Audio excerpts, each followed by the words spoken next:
Everyday science MCQs series के lecture 5 में हम डिस्कस कर रहे हैं कुछ और इम्पोर्टेंट एमसीक्यूज़। अगर आप पिछले 100 एमसीक्यूज़ देखना चाहते हैं तो उनके लेक्चर्स का लिंक आई और डिस्क्रिप्शन में दिया जाएगा, वहां से आप फ्री ऑफ कॉस्ट देख सकते हैं और उसका फ्री पीडीएफ डाउनलोड कर सकते हैं। चलिए वीडियो का आगाज़ करते हैं। चैनल को सब्सक्राइब कीजिएगा और बेल का आइकन दबाएं ताकि हमारे आने वाले वीडियोज़ का नोटिफिकेशन फ्री पीडीएफ के साथ आप तक बर वक्त पहुँच सके। Question number 101, which gas is most abundant in the earth atmosphere. जो अर्थ एटमॉस्फेयर है उसमें सबसे ज़्यादा पाया जाने वाले गैस का नाम नाइट्रोजन है, जो कि ऑप्शन नंबर बी में रखा गया है, जो कि 78% तकरीबन टोटल एटमॉस्फेयर का बनता है। यहाँ पर मैं आपको एक बात बता दूँ, जो यूनिवर्स है उसमें अलग गैस आने वाले क्वेश्चन में मैं बताऊंगा आपको। जो अर्थ क्रस्ट है उसमें ऑक्सीजन है सबसे ज़्यादा, लेकिन जो अर्थ एटमॉस्फेयर है जो इस क्वेश्चन में पूछा जा रहा है इसमें नाइट्रोजन है। Question number 102, what is the chemical symbol for water. जो वाटर है, जो पानी है, उसका जो केमिकल सिंबल है वो H2O है। H2O का मतलब है कि इसमें दो एलिमेंट जो एटम्स है वो हाइड्रोजन के हैं और एक एटम ऑक्सीजन का है। ये दोनों मिला के वाटर का केमिकल सिंबल बन जाता है H2O। Question number 103, what is the primary source of energy for the earth. जो ज़मीन है इसके लिए जो सबसे बुनियादी सोर्स है ताकत का, एनर्जी का, वो ऑप्शन नंबर बी में रखा गया है दी सन। सन इसका प्राइमरी सोर्स है। जो अर्थ है इसको जो रोशनी यानी लाइट और जो हीट यानी गर्माइश है ये सन प्रोवाइड करता है। Question number 104, which vitamin is produced in the skin when exposed to sunlight. जब सनलाइट के सामने आ जाती है तो जो इंसानी जिस्म है, जो स्किन है, जो बॉडी है, ये विटामिन डी प्रोड्यूस करता है, ये सिंथेसाइज करता है। सो विटामिन डी खुद ब खुद पैदा हो जाती है, सिंथेसाइज हो जाती है जब सनलाइट के सामने आ जाती है इंसानी जिस्म। Question number 105, what is the process by which plants make their food. जो पौधे अपनी खुराक खुद तैयार करते हैं या प्रोसेस करते हैं उस तरीक़ेकार को फोटोसिंथेसिस कहा जाता है। फोटोसिंथेसिस प्रोसेस के दौरान जो पौधे हैं ये ज़मीन से पानी और नमकियात लेके, फ़िज़ा से हवा लेके और जो सनलाइट है वो उसकी मदद से फोटोसिंथेसिस प्रोसेस के ज़रिए अपनी खुराक खुद तैयार करते हैं। Question number 106, which part of the cell contains the genetic material. जो जेनेटिक मटेरियल है, जो जीन है, जो विरासत है, जो इनहेरिटेंस वगैरह है, ये सब कुछ जिन सेल्स में पाया जाता है वो न्यूक्लियस में मौजूद होते हैं। सेल के न्यूक्लियस में उसको डीएनए कहा जाता है। डीएनए में ये जेनेटिक मटेरियल पाए जाते हैं, माँ बाप से बच्चों में आ जाते हैं। Question number 107, what is the boiling point of water at sea level. जो सी लेवल है, सतह समंदर है, उस पर जो पानी का बॉइलिंग पॉइंट है वो 100 डिग्री सेंटीग्रेड है। अगर आप एक्सप्लेनेशन में देखें तो 212 फ़ारेनहाइट लिखा गया है। इसका मतलब है कि जो डिग्री सेंटीग्रेड है वो अलग स्केल है टेम्परेचर नापने का, और जो फ़ारेनहाइट है वो अलग है। अगर सेंटीग्रेड में आपसे पूछा जाए तो वो 100 है, और अगर फ़ारेनहाइट में आपसे पूछा जाए तो वो 212 है। Question number 108, what is the most common element in the universe.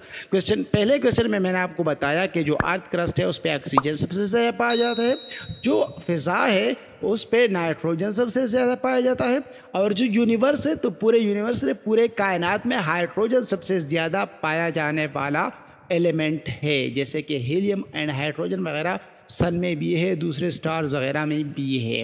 Question number 109, which organ in the human body is primarily responsible for detoxification. जो डिटॉक्सिफिकेशन या मेटाबॉलिज्म वगैरह का जो प्रोसेस है उसके लिए जो रिस्पॉन्सिबल ऑर्गन है वो लिवर है। आपको बताता चलूँ कि लिवर एंड स्टमक दोनों अलग चीज़ें। स्टमक जो कि हमारा मैदा जिसको हम कहते हैं वो हज़म करने का काम करते हैं, और लिवर ये डिटॉक्सिफिकेशन या मेटाबॉलिज्म वगैरह का काम सर अंजाम देते हैं। Question number 110, which is the smallest planet in our solar system. जो हमारे सोलर सिस्टम में कुल मिला के 8 प्लेनेट्स है अब तक, इसमें जो सबसे स्मॉलेस्ट प्लेनेट है वो मरकरी है। मरकरी सबसे स्मॉलेस्ट प्लेनेट है यानी सियारा है। Question number 111, which process describes the movement of water from the earth's surface to the atmosphere and back। वो कौन सा प्रोसेस है, तो उसको वाटर साइकिल कहा जाता है। वाटर साइकिल एक ऐसा कंटिन्यूअस मूवमेंट है या प्रोसेस है जिसके ज़रिए से जो पानी है ये नीचे आ जाती है आसमान से, फ़िज़ा से, एटमॉस्फेयर से, और फिर यहाँ पर नदियों में, समंदर वगैरह में बह के फिर इवापोरेशन वगैरह के प्रोसेस के ज़रिए से, मुख्तलिफ़ प्रोसेस से उसके ज़रिए से दोबारा फ़िज़ा में चले जाते हैं। फिर बारिश और जो बर्फ़बारी होती है उसकी वजह से नीचे आ जाते हैं। Question number 112, what force keeps the planets in orbit around the sun. तो इसका right answer option number B है, ग्रेविटी। उस फोर्स को ग्रेविटी का नाम दिया गया है जिसकी वजह से जो प्लैनेट्स है, जो सियारे हैं, वो सन के गिर्द घूमते रहते हैं अपने अपने मदारों में, अपने अपने ऑर्बिट में, सन के अराउंड। Question number 113, which organ is part of the human digestive system. जो ह्यूमन डाइजेस्टिव सिस्टम है तो स्टमक भी इसका एक पार्ट है। जिस तरह के मुंह, दांत वगैरह, ये जो ट्रेकिया वगैरह है, इसी तरह स्टमक भी एक पार्ट है ह्यूमन डाइजेस्टिव सिस्टम का।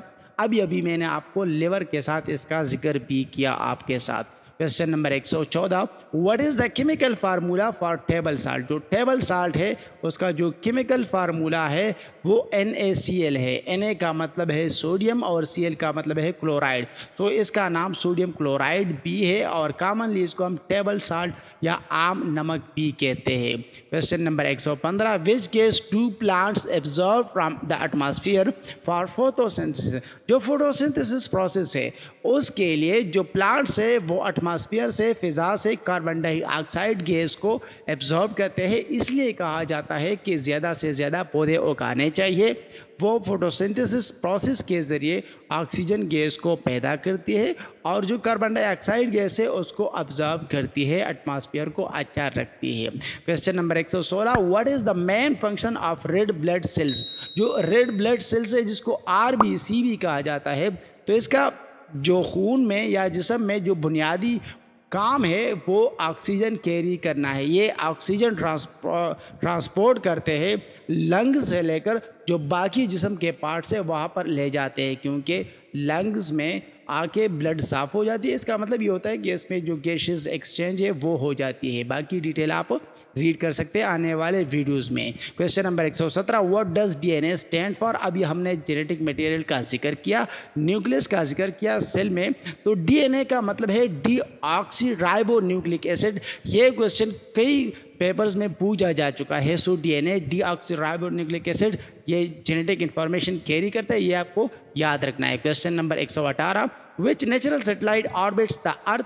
जो ज़मीन से नेचुरल सैटेलाइट, नेचुरल मतलब कुदरती सैटेलाइट अल्लाह ने बनाई है, तो वो मून है, चांद है, अर्थ के गिर्द घूमती है। ये एक ही नेचुरल सैटेलाइट है, बाकी इंसानों ने लाखों की तादाद में या हज़ारों की तादाद में आर्टिफिशियल सैटेलाइट बनाए हुए हैं। Question number 119, what is the hardest natural substance on earth. जो अर्थ यानी ज़मीन पे नेचुरल यानी कुदरती पाया जाने वाला सबसे सख्त सब्सटेंस है उसको हम डायमंड कहते हैं, हीरा कहते हैं। डायमंड सबसे हार्डेस्ट नेचुरल सब्सटेंस में से है, मतलब कि ये सबसे हार्डेस्ट है। Question number 120, what is the term for animals that maintain a constant body temperature. जिसका कांस्टेंट बॉडी टेम्परेचर होता है वो चेंज नहीं होता मौसम के हवाले से, उसको वार्म ब्लडेड कहा जाता है। जैसे कि परिंदे वगैरह है तो उनके जो जिस्म होते हैं उसको हम वार्म ब्लडेड कहते हैं, और वो वहाँ पर चले जाते हैं जहाँ पर उनके जिस्म के मुताबिक मौसम हो। हम कूल ब्लडेड एनिमल्स वो कहीं भी रह सकते हैं। ये थे हमारे आज के इन्फॉर्मेटिव वीडियोस। अगर को पसंद आई हो तो आप ज़रूर इसको लाइक कीजिएगा और अपने दोस्तों के साथ शेयर कीजिएगा। इसके अलावा आप हमारे लेक्चर नंबर 1, 2, 3 और 4 देख सकते हैं, जिसमें हमने डिटेल के साथ पिक्टोरियल फॉर्म में 100 क्वेश्चन डिस्कस किए हुए हैं। और हमारे आने वाले जो लेक्चर्स है वो जल्दी अपलोड किए जाएंगे इस चैनल पे। ये हमारा 5th लेक्चर था, बाकी लेक्चर भी जल्द अपलोड कर दिए जाएंगे। इसके अलावा अगर आपको मज़ीद किसी भी सब्जेक्ट पे MCQs चाहिए, चाहे वो इंग्लिश हो, जनरल साइंस हो, जनरल नॉलेज हो, पाकिस्तान हिस्ट्री या वर्ल्ड हिस्ट्री वगैरह हो, तो आप हमारे चैनल पे वो देख सकते हैं और फ्री PDF भी डाउनलोड कर सकते हैं। हमारे चैनल को सब्सक्राइब कीजिएगा, फेसबुक पेज को फॉलो कीजिएगा।